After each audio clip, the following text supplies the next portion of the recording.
Hello everybody, welcome back. My name is Stefan, and today we're going to continue on with episode 5 of our series of the Fanatic Purifier Grand Admiral Life Seated Challenge. So let's resume with the true Hysterion Imperium.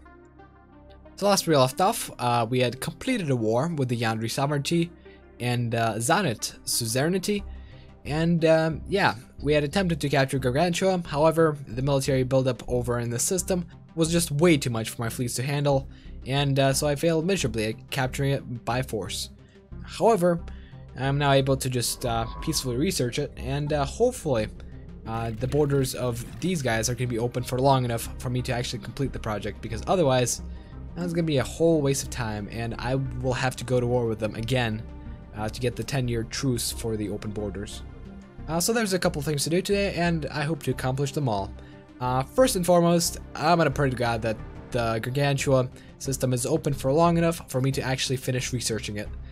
Otherwise, as I've mentioned before, it's going to be a pain in the ass to go to war with those guys again. The next thing I would like to do is to halt the spread of the Equine Slaughterers, because they are quite large and they are quite scary.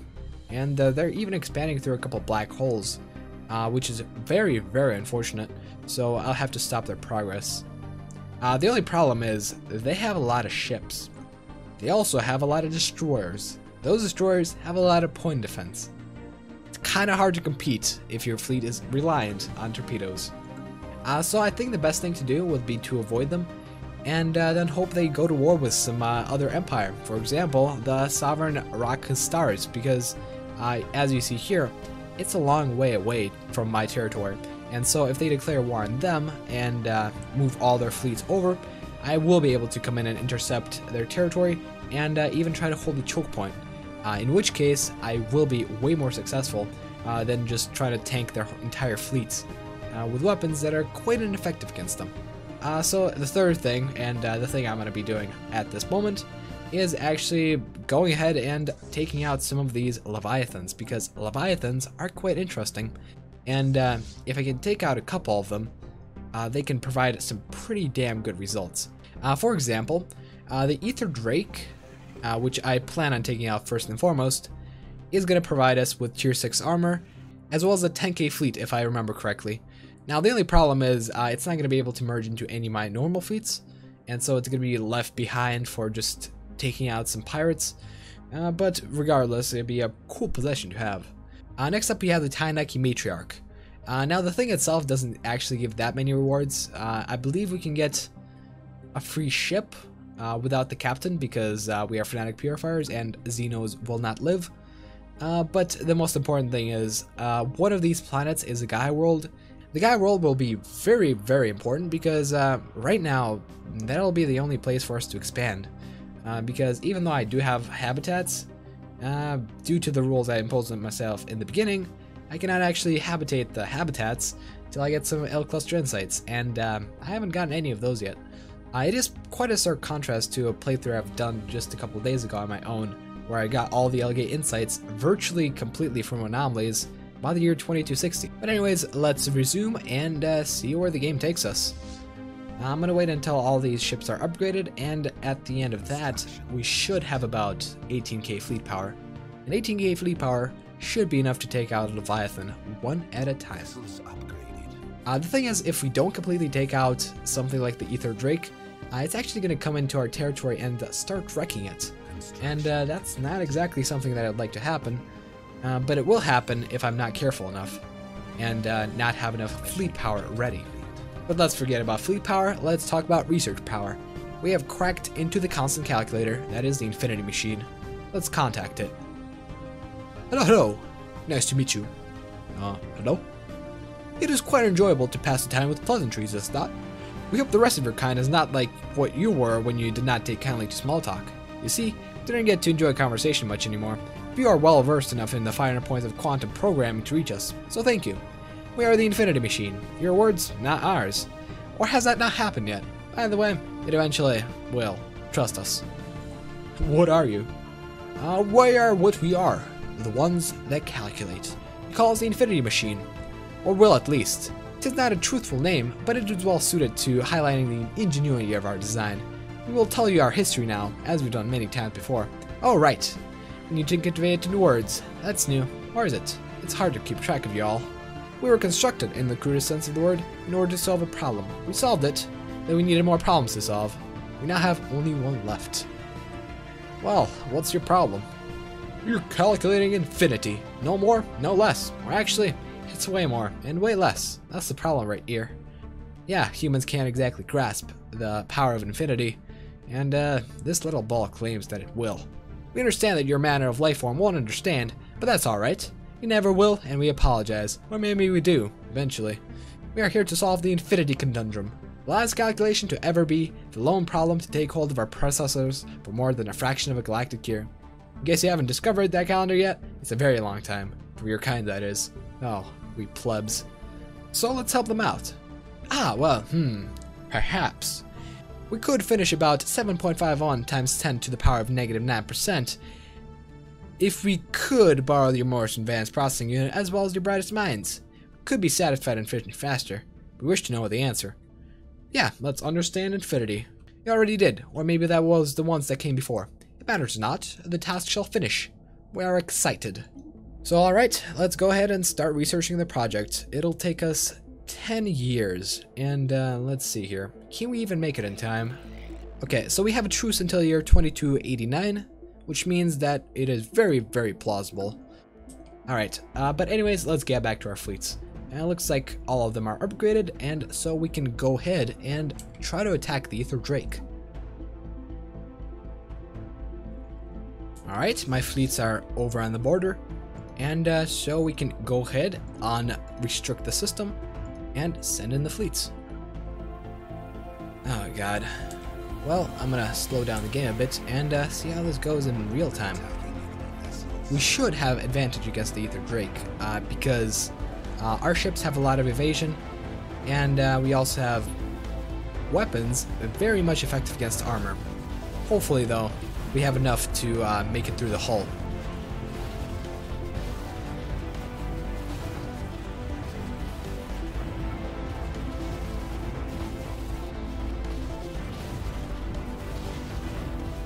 And now, the deed is done.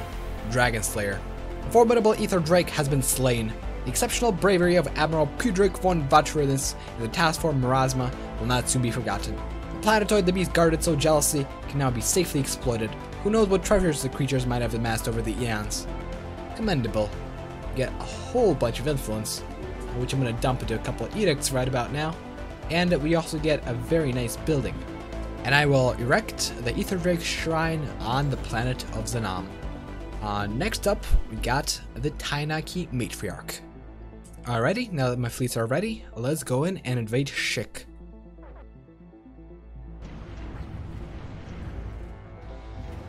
Oh, yeah, you could tell when the torpedoes hit. All of the armor just magically disappeared. Seems that the Tainaki Matriarch is actually much weaker than the Aether Drake. I'm losing way less ships, and they seem to be doing a lot more damage to the Tainaki Matriarch. Interesting.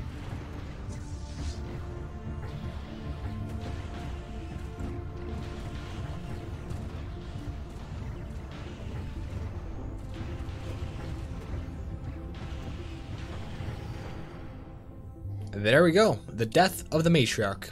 Our victorious fleet circles the dying Matriarch, her glowing flesh scoured by countless blast marks. The violent thrashing of their tentacles, still trying to grasp at the nearby ships, first slows, then draws abruptly to an end. At last she expires, the ancient Matriarch laid to an end, like her would-be hunters before us. Or so it seemed. Our fleet captains are reporting strange movement coming from the belly of the beast. Something is about to emerge. Battle stations. Oh. A mysterious vessel, covered in viscous fluids and damaged by digestive juices, blasts its way out of the corpse of the fallen Tainaki Matriarch. A fleet stands at the ready, but the ship immediately powers down its weapons and engines after emerging. They're hailing us. Hello there, Mr. Cat. This is Captain Reth Undol of the AH-4B, Ahab. Long have I suffered in the caustic bowels of the fell beast. Decades ago, I have come to hunt it, to repay a debt long overdue. Alas, I could not lay this fateful matriarch to an end, and when she swallowed the Ahab whole, I was certain I would never again see the light of the stars. I'm glad that I was mistaken. For putting the nightmare to rest, I would pledge my life and loyalty and my ship to the true Hysterion Imperium. Well, sorry, bucko. The true Hysterian Imperium will suffer no Xenos to serve, or live. Wait, no, you cannot! Get away from me! Roar! Yeah. Xeno scum. Now, unfortunately, we only got like 350 unity from that. I don't like that. It doesn't scale at all. But now we got a battleship. Oh, that's quite an interesting ship you got there, Captain. You have a large Stormfire autocannon. I don't know how the hell that works. And a wide array of missiles. Pretty much completely useless on a battleship. Great. As well as some small plasma cannons to go along with it. Oh, this will be a fine addition to our fleet. I'll just send it against Void Spawn and maybe it will die. Who knows? You can place your wagers and see in a couple minutes where this leads. Alrighty, and as our fleets gather once more, we're able to assault another creature of the depths. Depths of space. The Void Spawn. A creature of unthinkable size is fluttering clumsily from planet to planet. Judging by its awkward proportions and movements, it's only spawn yet, but it's horrifying to behold all the same. Strings of slime and black bile cling to its body and sharp mandibles. Spawn or not, it's a predator. Equipped to kill. Well, we will kill the predator in that case.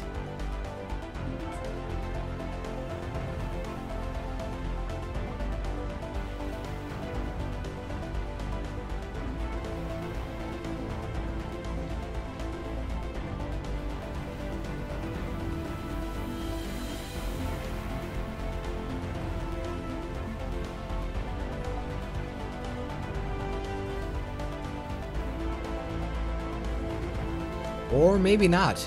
It's actually proving to be quite effective against my fleets. This may be a bit of a problem, considering how it's actually one-shotting every single one of my ships.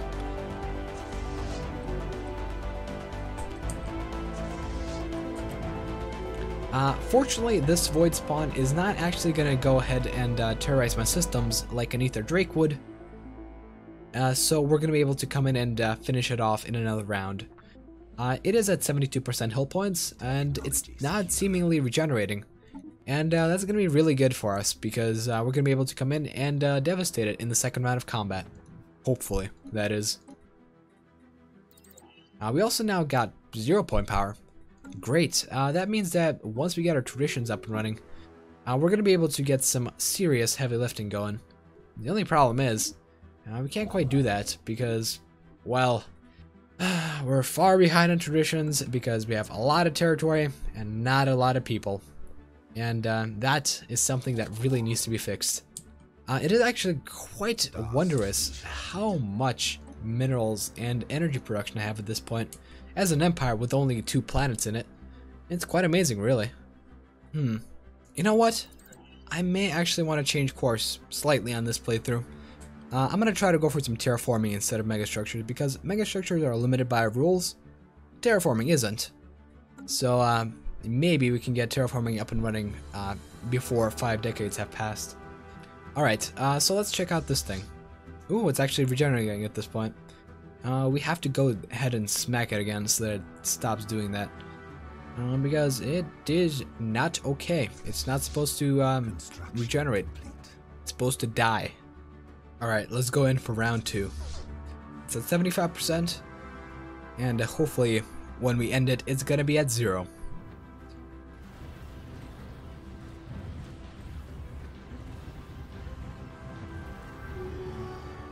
Wow, that didn't take long. Void Spawn defeated. A light tremor passes through the Void Spawn's curled up body, ribbons of black fluid trailing from its wound and snout, then it is gone, its liquid eyes staring emptily into space. Hopefully we will never know the form that it might have taken if allowed to reach adulthood, or the whereabouts of its originator. Our scientists have expressed an interest in researching the egg shards for their unique energy-retaining qualities. Yes, let's go ahead and study them. So far as I remember, researching this gives us an option to research gargantuan assimilation, or something along those lines. And what that basically does is increases our energy production by 5%. 5%, that's like an endgame repeatable tech. Judging from the speed of our physics research, we're going to be getting those quite soon, so yeah, that tech is a little useless. Let's check out if it's still the same thing from a couple updates ago. Special project complete. It is that. Gargantuan evolution. Special project complete. Let's go ahead and check it out. Is it still the same thing? Please tell me it's not. Oh yeah, it is. I mean, it's actually kind of dumb how weak this is. Because all the other Leviathans give us a lot more stuff than this. And yeah, 5% energy credits. And what is this? I'm pretty sure it's 20 society research from this little planet. So yeah, it's probably the most underwhelming Leviathan in the game. But it's a Leviathan nonetheless, and I don't mind fighting it. But anyways, I believe that about does it for today. Thank you everyone for watching. Please leave a like if you enjoyed what you saw, and subscribe if you want to see more. Thanks to every one of you. I'll be reaching 1,000 subs within this or the next week, and I actually have a special plan for that, with something big coming up. That's the reason I haven't been putting out a lot of videos lately. It's because I've been working on a little something to show you guys. So, with that little tidbit of information, I'll end the episode. Thank you everyone, and see you in the next one. Bye bye.